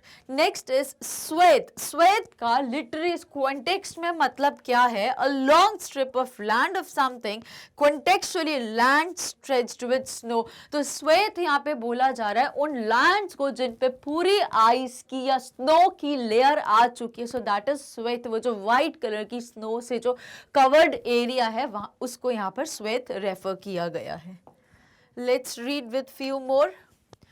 Cane of rocks. Cane of rocks किसको बोला गया है? So pile of stones that mark a special place such as the top of a mountain or a place where somebody is buried. तो यहाँ पर क्या, जब ऐसे करके, जब pile is something कि हम ऐसा करके बहुत mountain जैसा बनाते हैं, इकट्ठा कर करके और बनाते जाते हैं तो ऊंचा होता जाता है।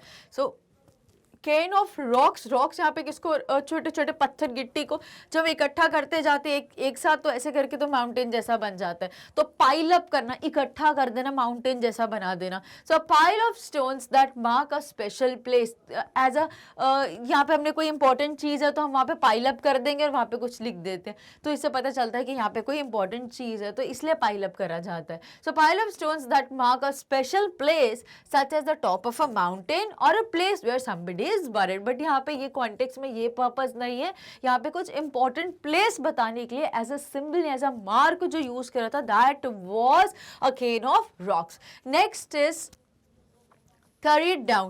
carried down का मतलब क्या होता है, यहाँ पे डिसेंडिंग द स्लोप, जब वो नीचे उतर रहे थे, जब वो स्टीप स्लोप से जब नीचे उतर रहे थे, तब यहाँ पे इस चीज को रेफर किया गया है, career down. Next is salt flats. Salt flats क्या होता है, thatched roof houses covered with snow.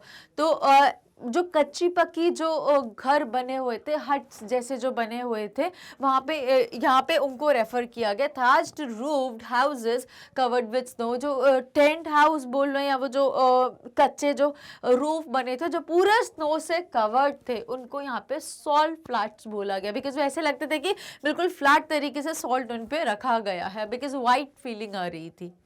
Next,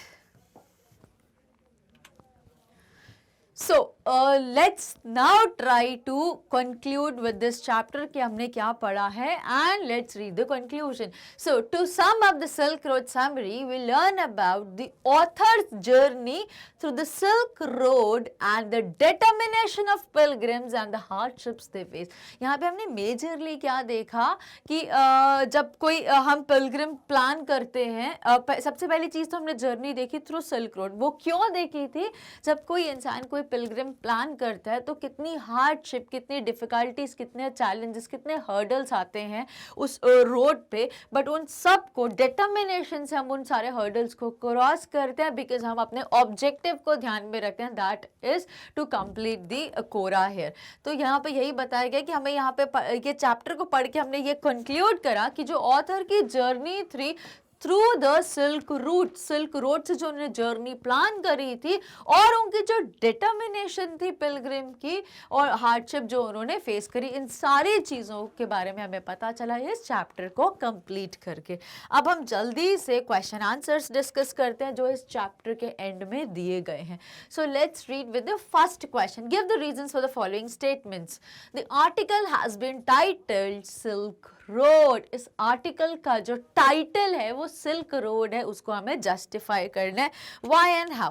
So the article has been titled Silk Road as the writer goes for doing his Kora after traveling on the Silk Road। Most of his journey occurs on this road। क्योंकि जब वो एक shortest route जो plan करते हैं slopes of रावू से लेके, तो वो जो रूट प्लान करते हैं वो वही रोड होता है जो डायरेक्टली उनको माउंट कैलाश तक पहुंच जाता है, और वो रास्ते में जो प्लान करते हैं, जो शॉर्टकट वो प्लान करते हैं, वो एग्जैक्टली सिल्क रूट है या सिल्क रोड है। इसीलिए ये जो मेजरली जो पूरी चैप्टर बेस है, ये उस रास्ते में बेस है, बिकॉज यहाँ पे उनके रास्ते में ही बहुत सारी प्रॉब्लम्स होती हैं। रास्ते में ही होर आती है एक जगह, रास्ते में ही दार्जिलिंग नाम की एक जगह आती है जहाँ पे उनके साथ ये सारी फीलिंग्स होती है, जहाँ पे वो बहुत सारी चीज़ को विटनेस करते हैं।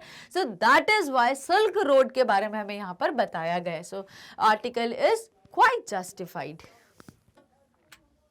Tibetan Mastiffs are popular in China's imperial courts। Tibetan Mastiff, again आपको वो शक्ल याद आ रही होगी, वो ब्लैक कलर के वो जो जाइंट बीस्ट, वो जो खूंखार, वो जो डॉग्स की स्पीशीज होती है, उसके बारे में यहाँ पे बात किया गया है। तो यहाँ पे चैप्टर में जब हमने पढ़ा इनको कैसे यूज किया जाता था, जो नोमैड्स के टेंट्स होते थे उनके बाहर ये as a security guard type ये बिहेव करते थे, गार्ड करते थे उनके घरों को मेजरली। अब Tibetan mastiff are also popular in China's imperial courts. ये वहां पर क्यों इंपॉर्टेंट है, जल्दी से इसको जस्टिफाई करते हैं। So Tibetan mastiffs were very strong, ये बहुत ही स्ट्रॉन्ग, स्टर्डी और अलर्ट एनिमल थे। They were popular in China's imperial court as the hunting dogs. अब क्योंकि वो इतने स्ट्रॉन्ग थे, उनको इतना बड़ा सा मुंह था, और वो बहुत ही स्टर्डी थे, बहुत ही खूंखार जैसे थे, और इतने अलर्ट थे थे, इतने एब्रप्ट होते कि थोड़ी सी भी इनको खटखटाहट की आवाज़ आती है तुरंत उस चीज़ पे हमला करने के लिए तैयार हो जाते थे। और इसी रीज़न से ये इनको यूज़ किया जाता था चाइना के इंपीरियल कोर्ट्स में एज हंटिंग डॉग्स, कि ये अगर कोई ऐसा कुछ गलत काम हो जाए, कुछ हो जाए, तुरंत उनको छोड़ दें और ये उसका शिकार कर लें, उस इंसान को पकड़ लें। तो ये इनका मेजर पर्पस था। The author's experience at Hor was in stark contrast to earlier accounts of the place. अब ये जो ऑथर का जो एक्सपीरियंस हुआ था होर में, उन्होंने क्या देखा, होर के बारे में उनका क्या फीडबैक था, बहुत ही मिजरेबल प्लेस लगी उनको बिल्कुल अच्छा नहीं लगा वहां पर देख के।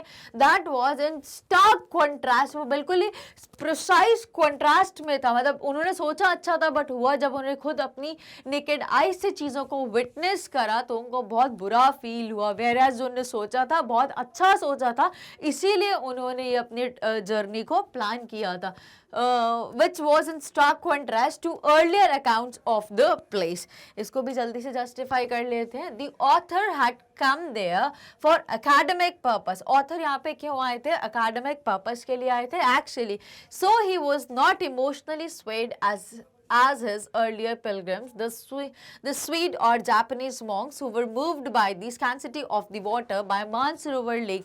अब जब हम चैप्टर को पूरा वर्ड टू वर्ड डिस्कस करेंगे, अभी तो एग्जाम के पर्सपेक्टिव से हमने चैप्टर को समराइज करा है और समराइज करके कंप्लीट चैप्टर को समझते हैं कम से कम समय में नाउ। बट जब हम इसको डीप में पढ़ेंगे तो हमने ऐसे भी एग्जाम्पल्स देखने को मिलेंगे कि वहाँ पर स्वीडिश ये जो स्वीड के लोग हैं, स्वीडन में रहने वाले लोग जो थे, स्वीडन एक पर्सन था और एक जापानीज मॉन्क थे।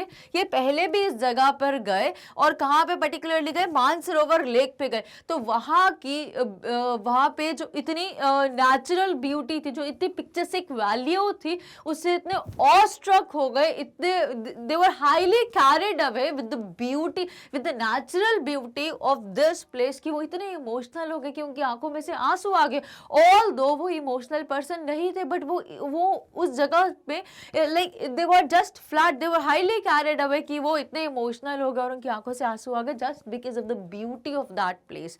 तो उन्होंने ऐसा सुना था। नाउ अब क्वेश्चन क्या पूछ रहा था कि जो ऑथर ने जो एक्सपीरियंस किया होर के बारे में, वो तो बिल्कुल ही उल्टा था एज जो उन्होंने लोगों से सुना या लोगों से उन्होंने लोगों के बारे में पढ़ा। तो author had come there for academic purpose. Actually author वहाँ पे एक्चुअली क्यों आए थे? वो एकेडमिक पर्पस की वजह से आए थे कि उनको कोरा कंप्लीट करना था और वो देखना चाहते थे कि इतनी जो स्पिरिचुअल वैल्यूज है, इतना रिलीजियस पर्पस है, इसको इतना टॉप माना जाता है। So what exactly is the fact behind it? तो इसीलिए वो कोरा को परफॉर्म करना चाहते थे। तो जब उन्होंने बहुत सारे लोगों के बारे में पढ़ा या लोगों से सुना तो उनके दिमाग में बहुत ही ब्यूटीफुल सी पिक्चर बनी थी, बट जब उन्होंने एक्चुअली देखा तो वो बिल्कुल कॉन्ट्रास्टिंग चीजें थी। तो he was not emotionally swayed as his earlier pilgrims. जो पुराने जो pilgrims आए थे, जैसे कि स्वीड और जापानीज monks आए थे, who were moved by the sanctity of the water of Mansarovar lake. तो मानसरोवर लेक का पानी ऐसे था कि बिल्कुल क्रिस्टल क्लियर वाटर, इतना ब्यूटीफुल, और वो जगह इतनी ब्यूटीफुल थी। तो जब ये लोग वहाँ पर आए तो they were highly moved away by the beauty of this lake. But on the contrary, जब ऑथर गए तो ऑथर का तो बहुत बिटर एक्सपीरियंस है उस जगह पे, because all way he found it was mess, garbage था, बिल्कुल कूड़ा करकट, ये बिल्कुल गंदी जगह थी, प्रॉपरली मैनेज भी नहीं थी, तो उनको बहुत नेगेटिव फीलिंग आती है। So which is just justified in this question. Now The author was disappointed with Darchan. Author क्यों disappoint हुए Darchan से? Again because उनको वो चीज़ें वहाँ की अच्छी नहीं लग रही थी। जिस तरीके से मैन वो गंदे से टेबल पे खेल रहे थे, वो मैंने अपने वहीं पे बाल धो रही थी। वहाँ पे सिर्फ एक ही कैफ़े था, वो जो है वो भी अच्छी कंडीशन में नहीं था उनको, बट वहीं पे रुकना पड़ा। और दूसरी चीज़, वेदर तो कॉन्टीन्यूसली उनको डिस्टर्ब कर ही रहा था, और वो जितनी हाइट पे जा रहे थे उनकी प्रॉब्लम और उतनी ट्रिगर हो रही थी। ये सारी चीज़ों की वजह से author was disappointed with Darchen. Let's immediately try to read and justify the question.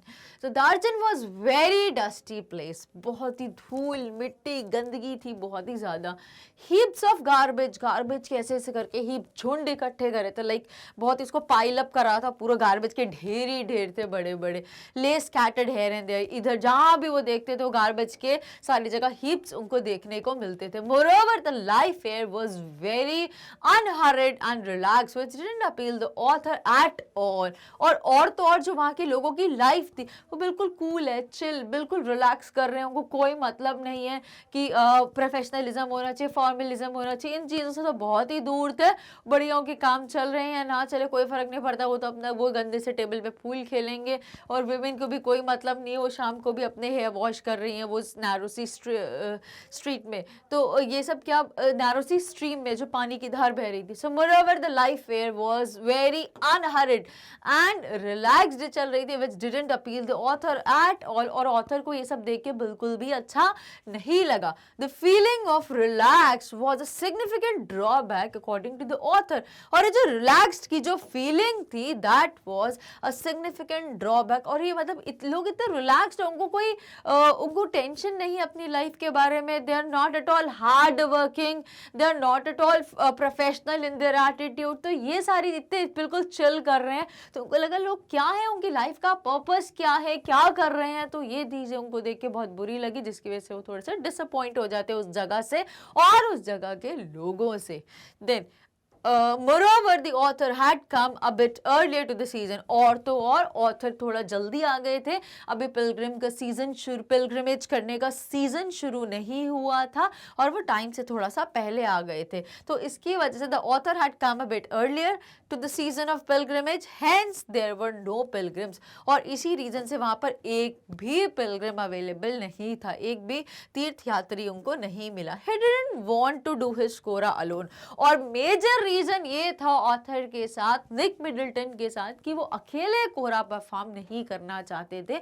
वो किसी के साथ में कोरा को करना चाहते थे ताकि उनका एक्सपीरियंस और उनका जो एक्सपीरियंस था वो और अच्छा हो सके और उनको एक अच्छी सी कंपनी मिल सके to spend time with. So for that he had to wait so he was disappointed after reaching. तो वो कंपनी ढूंढ रहे थे और जब सीटन भी चला गया था दार्चन में उनको छोड़ के कि देखा कि now is in good health, तो सीटन भी चला गया और डैनियल तो पहले ही चला गया. तो वो कंपनी का वेट कर रहे थे. जब को एक दार्चन का सिर्फ एक कैफे था जहाँ पे वो टी कॉफी सिप कर रहे थे, तो वो सिप करते करते उनको नोरबू मिला. तो वो जो वेट की वजह से वहाँ पे उनको और मजबूरी में रुकना पड़ा और वहाँ की मिजरेबल पैथेटिक चीज़ों को ऑब्जर्व करना पड़ा. तो ये उनके लिए बहुत नेगेटिव एक्सपीरियंसेस हुए थे about Darchen. So for that he had to wait, so he was disappointed after reaching. तो उनको बहुत बुरा लगा कि यहाँ पे आसपास इतना गंदा माहौल है, सारी तरफ गंदगी है, बट लोगों को कोई केयर नहीं है. People are hardly caring about this their surrounding, about their environment.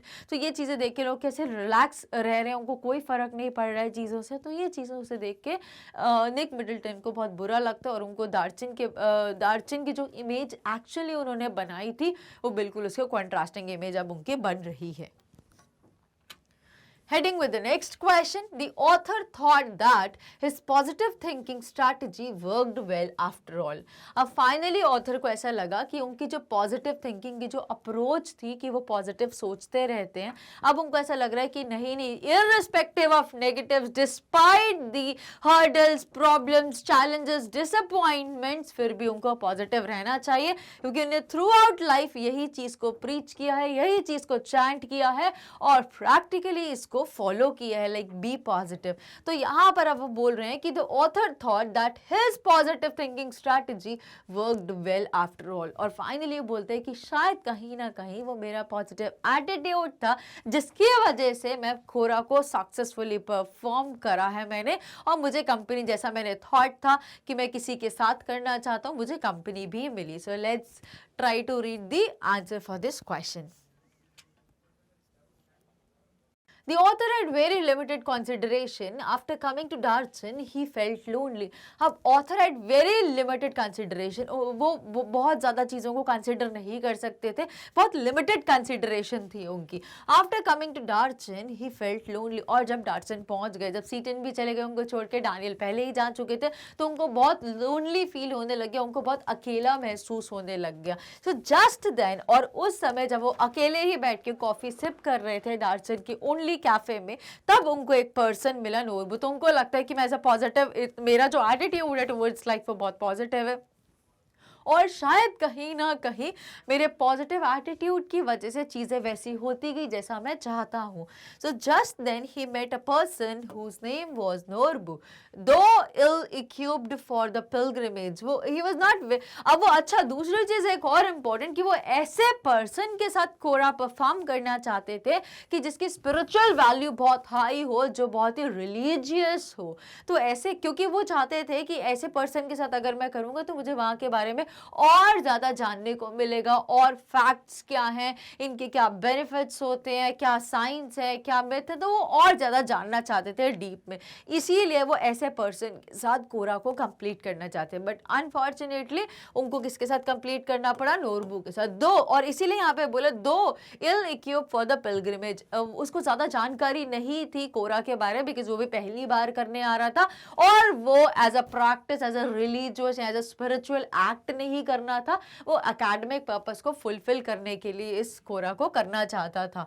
So still Norbu gave useful suggestions. फिर भी नोरबू, बिकॉज वो तब वही का रहने वाला था, तो उसको काफी एक्सपीरियंस था लोगों से, तो उसने काफी यूजफुल सजेशंस दिए, जैसे कि दे शुड हायर याक्स, कि अब हमें याक्स कैरी करने चाहिए, याक्स हायर करने चाहिए to carry luggage, and he won't like to prostrate to do kora. और उन्होंने बोला he won't like to prostrate to do kora, और उन्होंने ये भी बोला कि वैसे लेट के कोरा नहीं परफॉर्म कर पाऊंगा जैसे कि बाकी लोग करते हैं. उन्होंने ये भी सजेशन दिया कि अगर तुम कर सकते हो कर लो, मैं तो नहीं कर पाऊंगा. तो इससे पता चलता है कि उनको काफी चीजें पता थी कोरा के बारे में.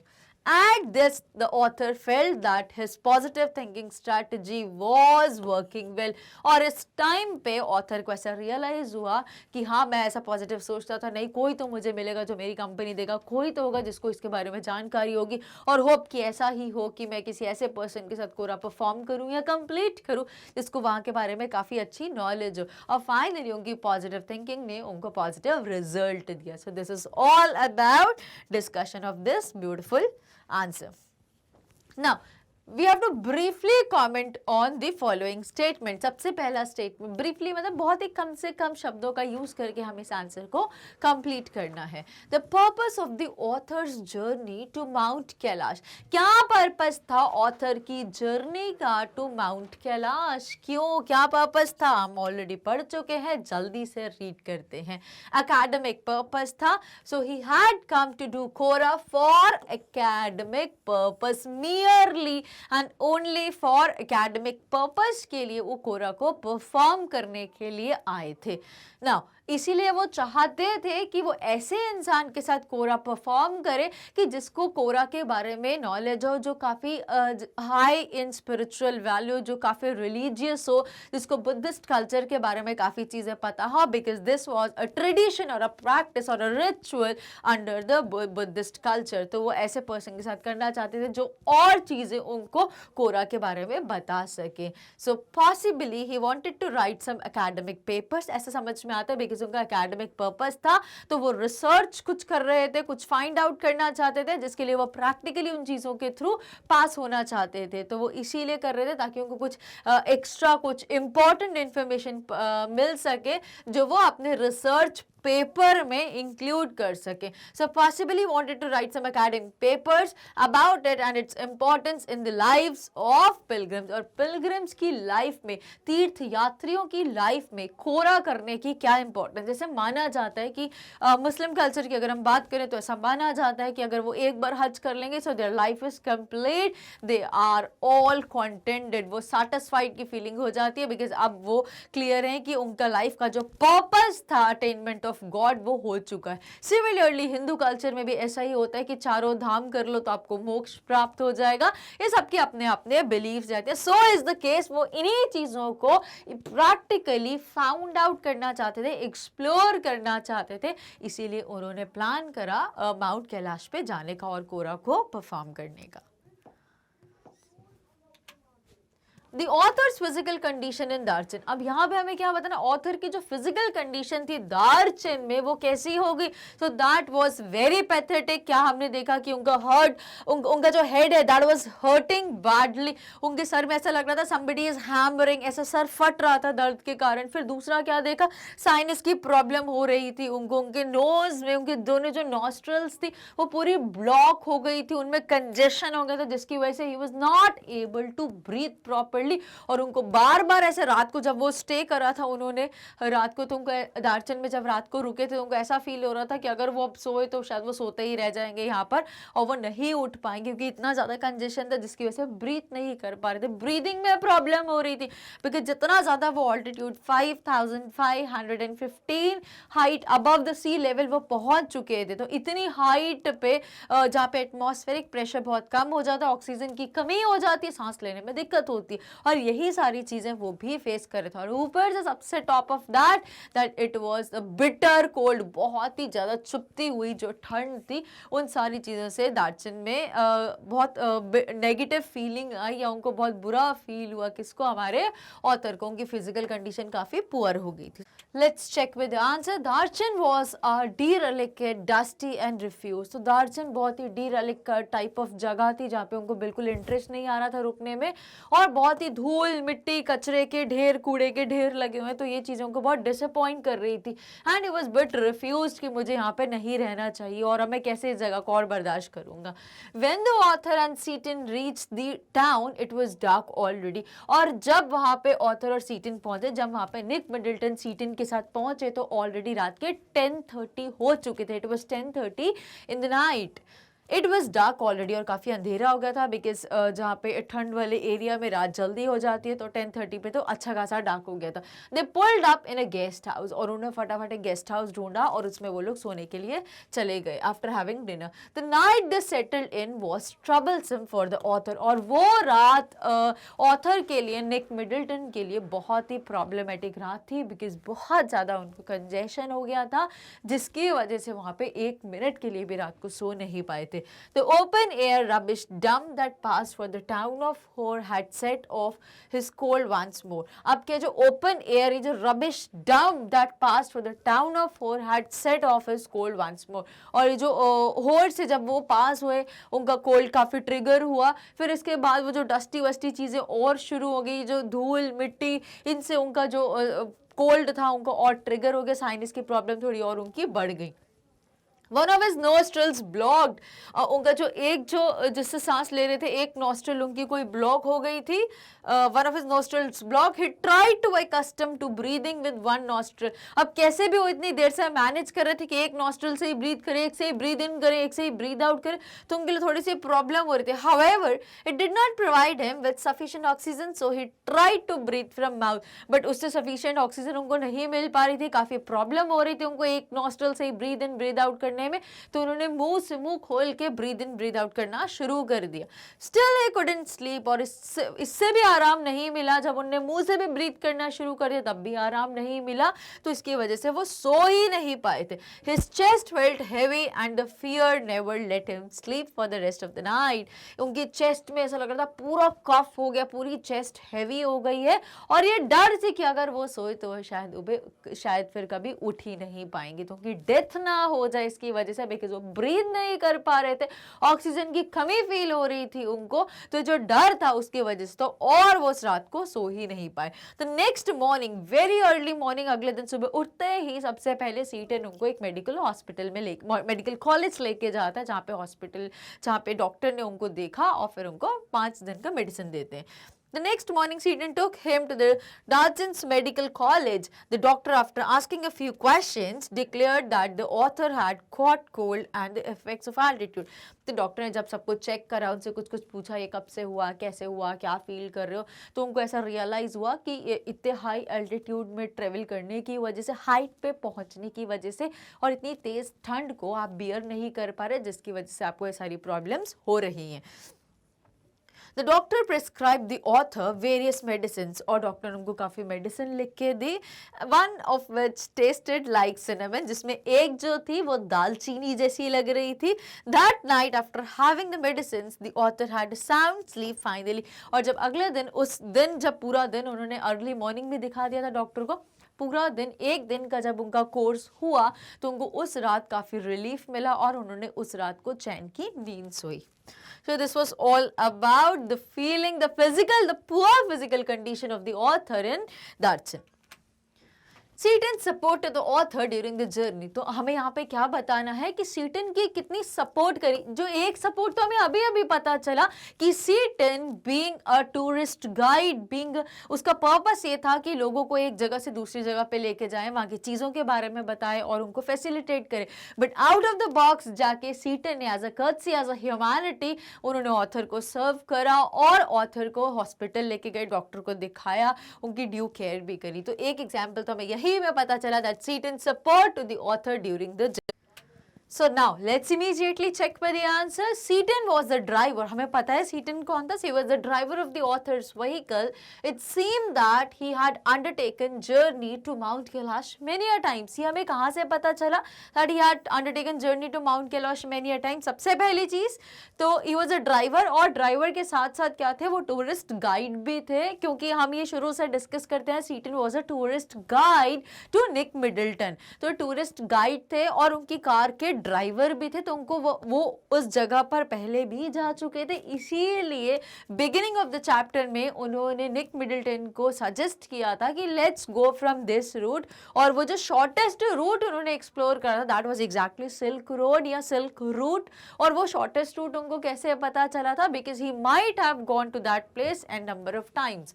So Seaton was a driver of the author's vehicle. It seemed that he had undertaken journey to Mount Kailash many a times. He knew how to tackle the frozen tracks. और जब हमने वो एग्जाम्पल देखा कि वो मिट्टी उठा के, थोड़ी सी गीली मिट्टी वो टायर पे और वो उस पर डाल रहे थे, तो इससे क्या हो जाए, थोड़ा सरफेस रफ बनाने के लिए, बिकॉज आइस जो स्नो थी पूरी, उसकी वजह से टायर स्लिप हो रहा था कार का, तो उसको वो रफ करने के लिए, थोड़ा सा फ्रिक्शन कम हो जाए, इसलिए वो उस पर मड मिट्टी डाल रहे थे थोड़ी सी.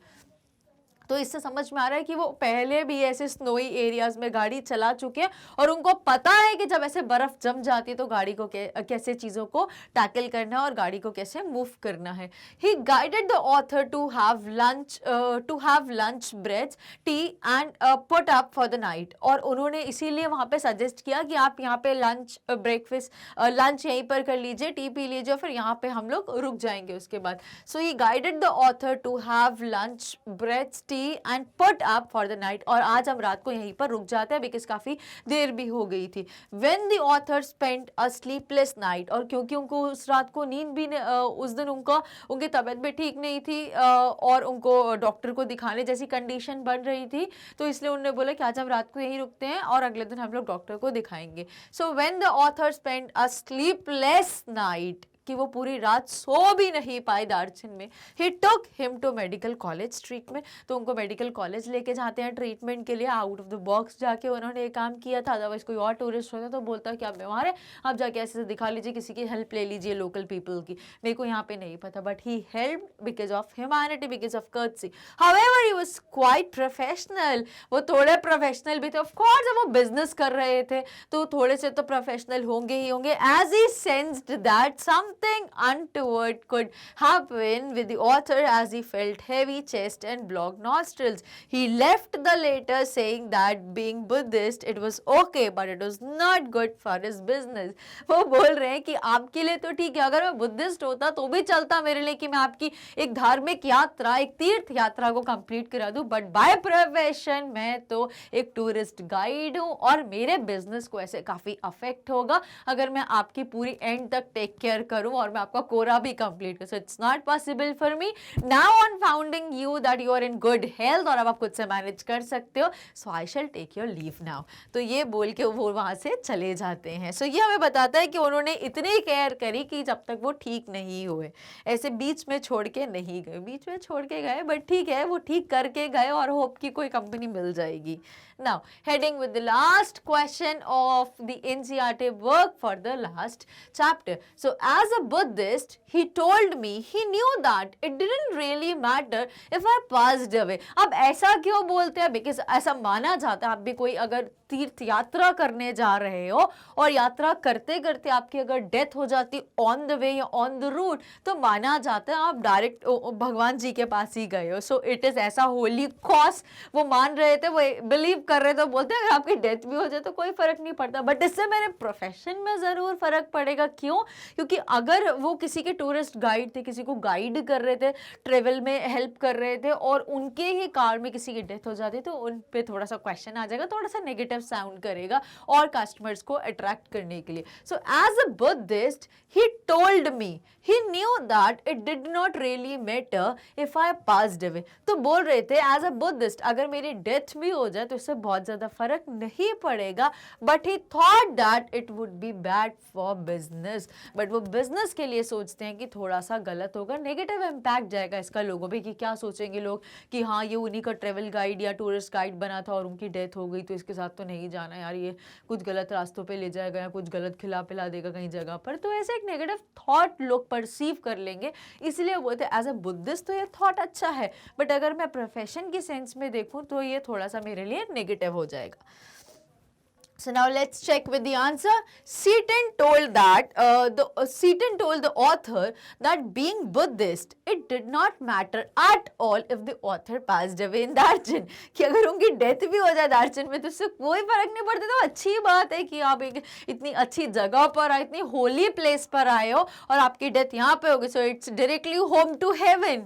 Now, as Darchen was a holy place, so if the author died, it would not be bad. But as Seaton was a professional driver, it could affect his business adversely, as people could mistake him an ominous driver whose customers die even before doing Kora. तो उसको हो सकता है उसको थोड़ा negative grounds पे consider करें, उसकी वैल्यूज को थोड़ा गलत बोलें कि ये तो बहुत ही अधार्मिक टाइप का, ओमिनस टाइप का, राक्षस प्रवृत्ति का है, इसके साथ अगर कोई ट्रेवल करेगा कोरा कंप्लीट करने के लिए तो कोरा कंप्लीट करने से पहले उसकी डेथ हो जाएगी. तो ऐसा कोई भी लोग कुछ भी बिलीव कर सकते हैं. तो ये सोचकर उसको लगा कि थोड़ा मेरे पार्ट पर इस प्रोफेशन की सेंस में थोड़ा सा नेगेटिव होगा, but otherwise it is very okay. So with these words we are done with the discussion of the entire chapter Silk Road with discussing of the summary और उसके बाद हमने phrases देखे and now ending with the question answers.